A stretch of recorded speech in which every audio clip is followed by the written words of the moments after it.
Step into the world of the lab rat, where curiosity meets the cryptocurrency cat. I'm your crypto storyteller, and together we're uncovering the narratives behind the numbers, from the basics to the trends. We'll journey through the world of crypto, unraveling the tales that shape this ever-evolving landscape. Without further ado, let's get it. You mentioned Jamie Dimon, so let's bring it back to Jamie and JP Morgan. What do you think is going to be the thing that they will have to change the most or lose market share, and somebody else is going to do better, faster, serve their clients better than JP Morgan or Goldman Sachs?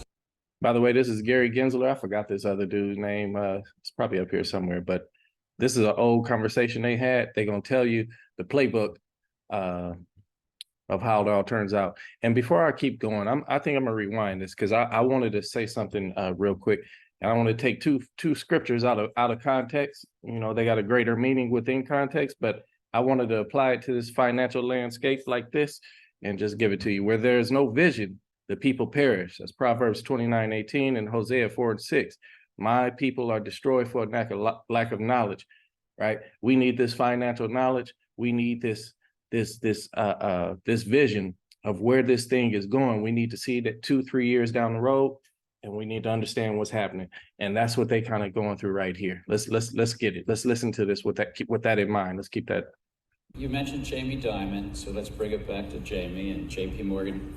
What do you think is going to be the thing that they will have to change the most or lose market share, and somebody else is going to do better, faster, serve their clients better than JP Morgan or Goldman Sachs? You can just hear the bankers panicking right now.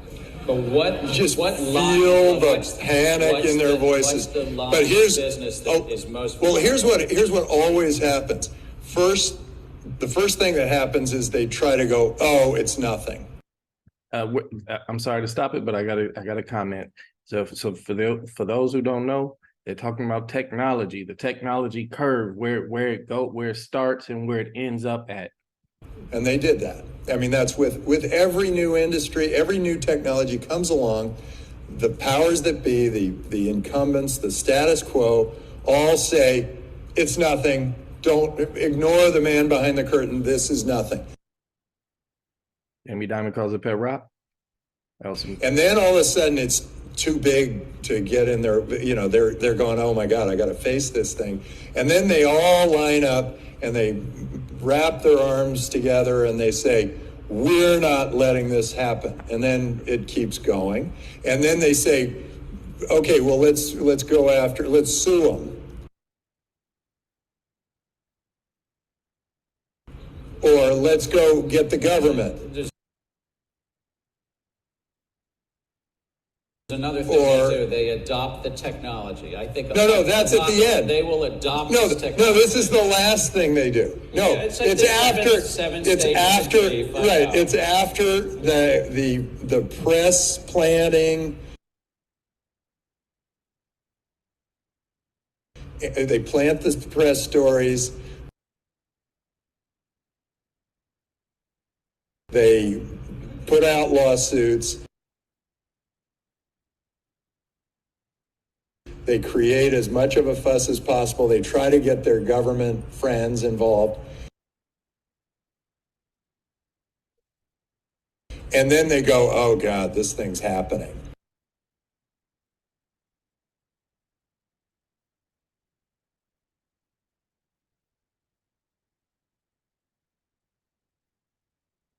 And that's it right there. So that was Gary Gensler on the stage, the one that looked like a squirrel. Looked like someone off of Bart Simpson, one of them characters. But yeah, he's the current Securities and Exchange Commission. What do you call him? The main man, the chair, right? Anyway, that's enough of that. Moving on.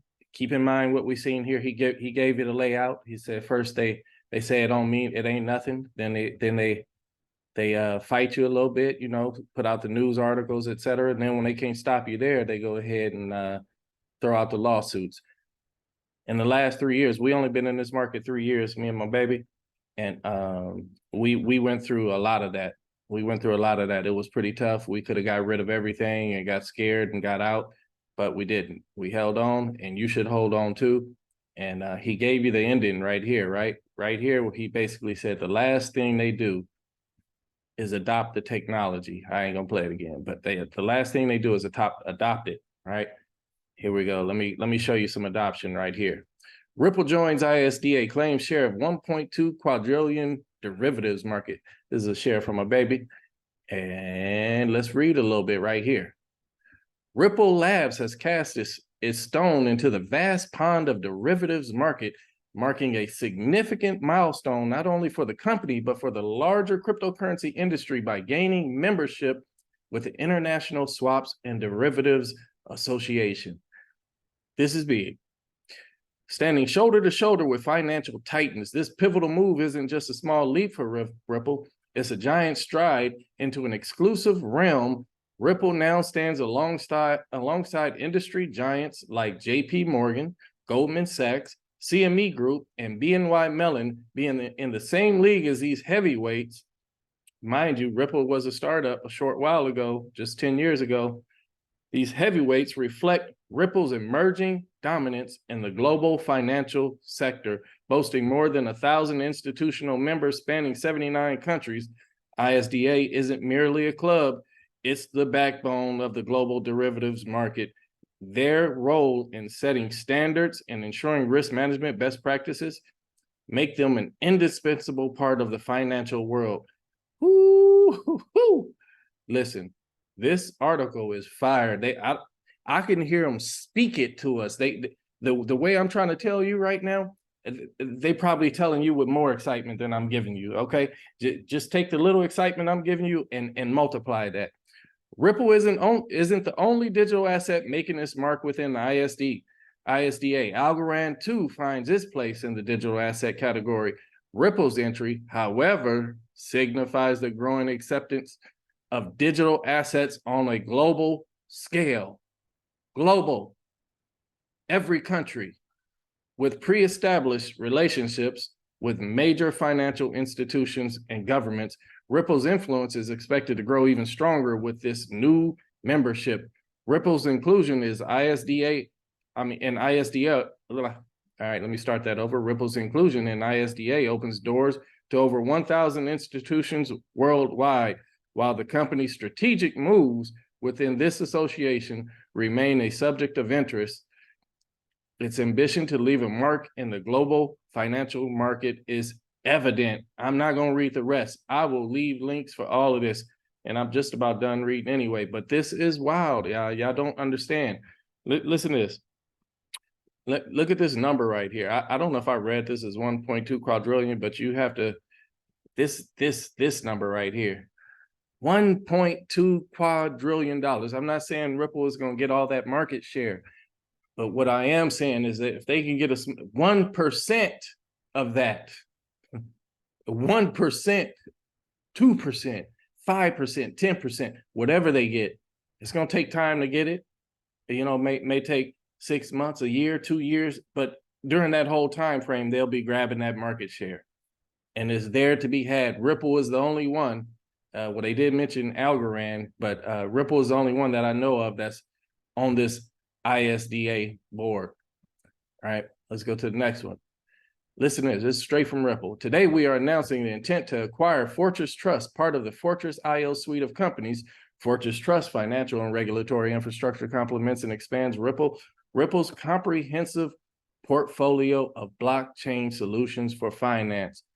Hello, somebody. Oh my gosh, this is another one, right? This is the actual article on the Ripple's website. Ripple, the leader in enterprise blockchain and crypto solutions, announced today it has agreed to acquire Fortress Trust. Fortress Trust is a financial institution that provides licensed Web3 financial, regulatory and technology infrastructure for blockchain innovators.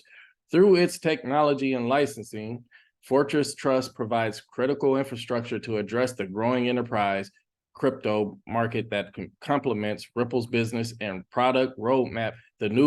This news following Ripple's recent acquisition of crypto custody provider Medico for $250 million, one of the largest deals in the space in 2023. Anyway, I'm not gonna read all this. Again, I'm gonna put this in the description for you. This is September 6th. This ISDA one is from last month, August 9th. Ladies and gentlemen, the wheels are rolling. It's coming. Mass adoption is coming. Let's go. All right, let's get to this next article. Look at this. This is smashing big right here. The other ones are bigger, but I've been waiting for this puppy for about at least 8 months. I thought it was going to be out sooner, but lo and behold, this is Joel Katz. This is the genius himself from Ripple CTO. One of my favorite XRPL features ever, explained in my keynote at Apex Dev Summit, is now open for voting on mainnet. Look at this. The XLS 30 AMM amendment has been proposed for the XRP ledger and is available for the amendment voting process. XLS 30 is the first AMM of its kind and is built as a native protocol. Oh my gosh. I wish I could show y'all some videos on that. I will probably later. But basically, AMM is the auto market maker. David Schwartz himself is quoted as calling it the auto money maker. What it is allows you to add pools of liquidity using your XRP and another token, and you pair them together, and any money that is traded through that for global financial trade or Ripple's business, or I should say XRP's on-demand liquidity, you can earn a share. You can earn passive income. All right, moving on. We'll move on. All right. So I did want to play this video for you. This is Ripple X again. We're excited about the future of the entire ecosystem, especially how XRPL native smart contract capabilities will attract business. Smart contract is essentially let's just call it smart money. You can program it to do whatever you need it to do for money. It's not just moving data. We're talking about the internet of value. Here you go. It's only 29 seconds.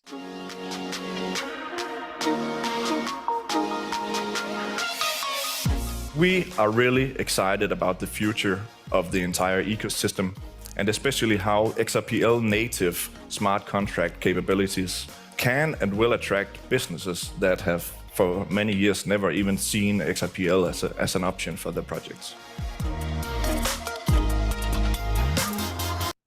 Listen here.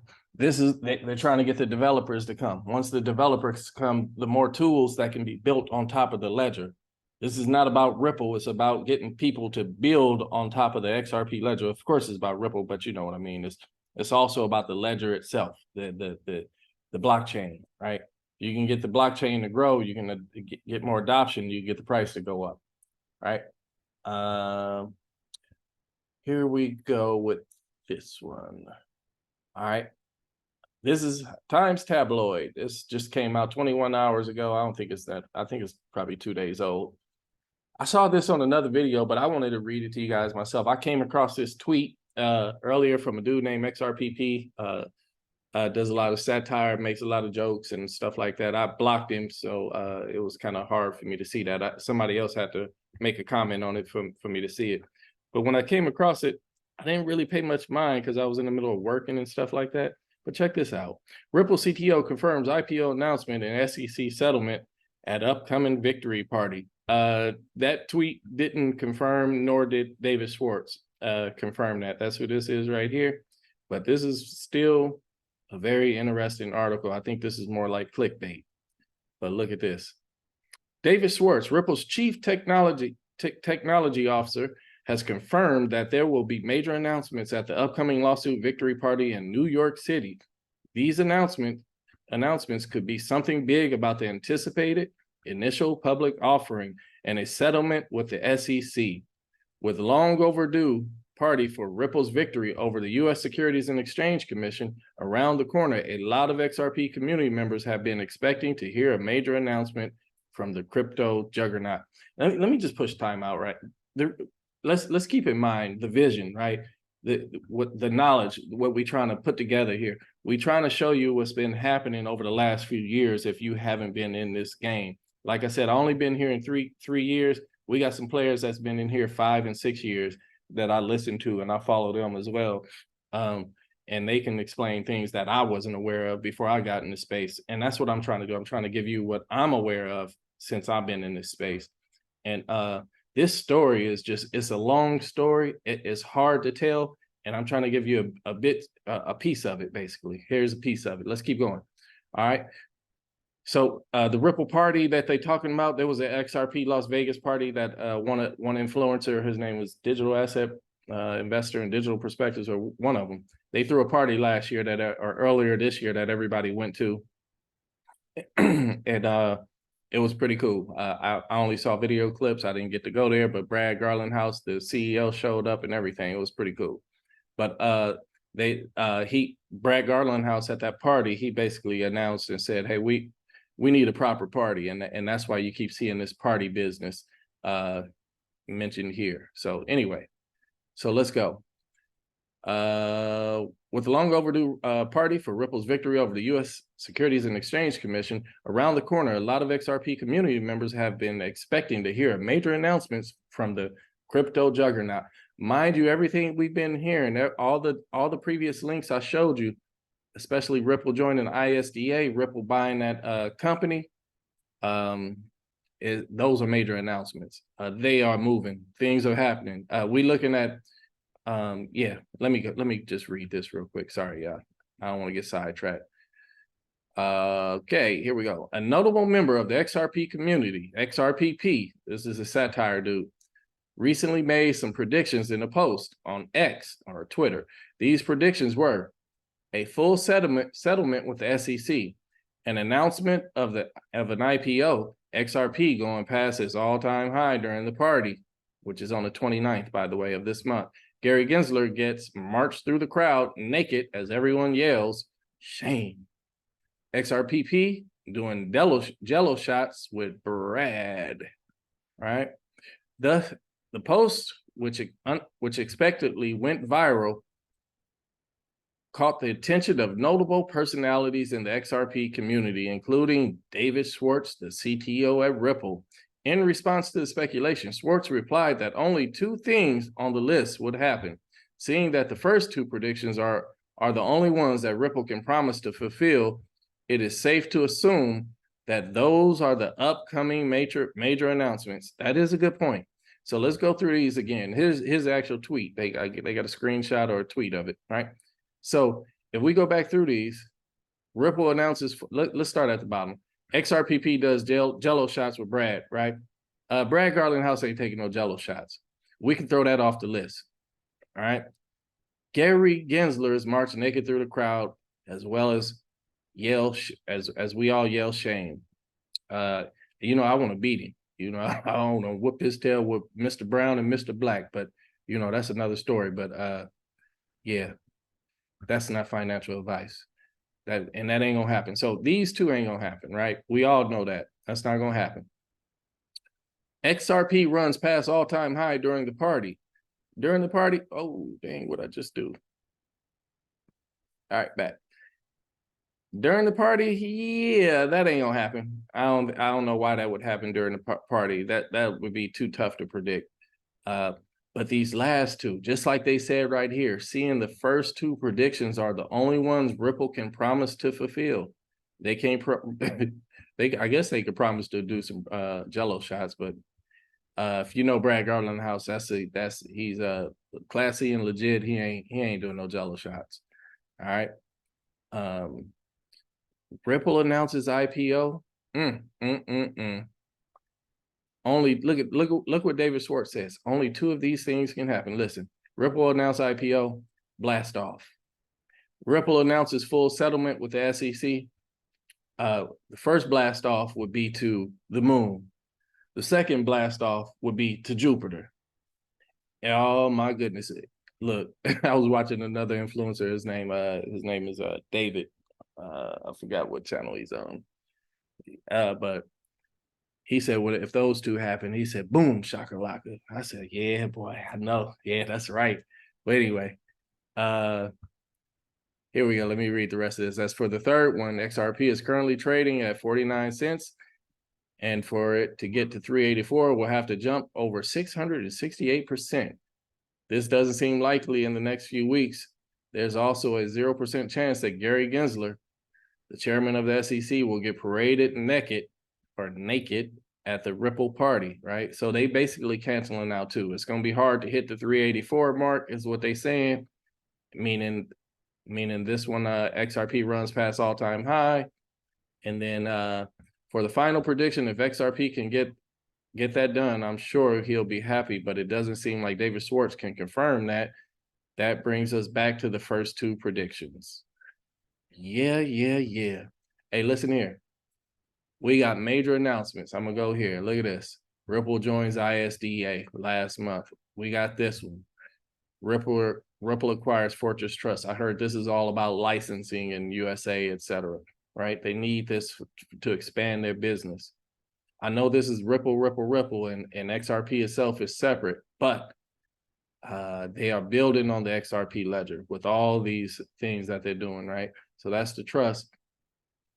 We got the XLS 30 AMM. This will be used for worldwide on-demand liquidity, completely automated, anything to anything, liquidity available on the fly. The world is in trouble right now, and the banking system needs liquidity. It's drying up, the rates are too high, etc.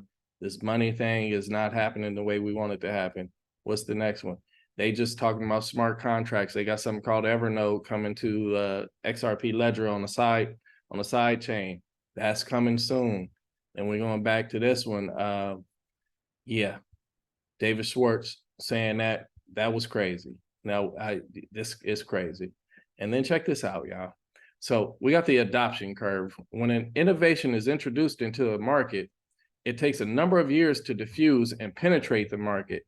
The adoption typically looks like an S-curve as shown in the following chart. The adoption curve provides a useful way to break down customers in 5 segments, I guess they meant segments: innovators, early adopters, early majority, late majority, and laggards. Look, this is the one you don't want to be. You can't make no money here. But look, this is where we are right now. Again, whatever you got, cut out your McDonald's or your coffee in the morning, whatever, $5, $10. It ain't just XRP, y'all. It's XLM, which is only like 12 cents, right?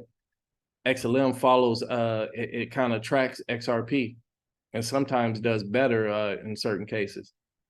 12 cents. You got XDC, 5 cents, 5.5 cents, I believe the last I saw it.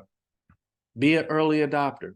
You don't have to spend a lot of money. All you have to do is buy and hold. Hold on like a tick on a dog, because this S-curve, once we hit it, you can see where this is going. This is adoption. We will be adopted into this new world financial system. With that said, everybody, I think that's all I got to say. I've been talking too much already. I got a lot more to say, but you know, I'll turn it into a mumbo jumbo video. Listen here, y'all. Y'all do your thing, and I'm gonna do mine. Hope y'all have a great day. Stay blessed. Praise y'all, and keep it moving. All right.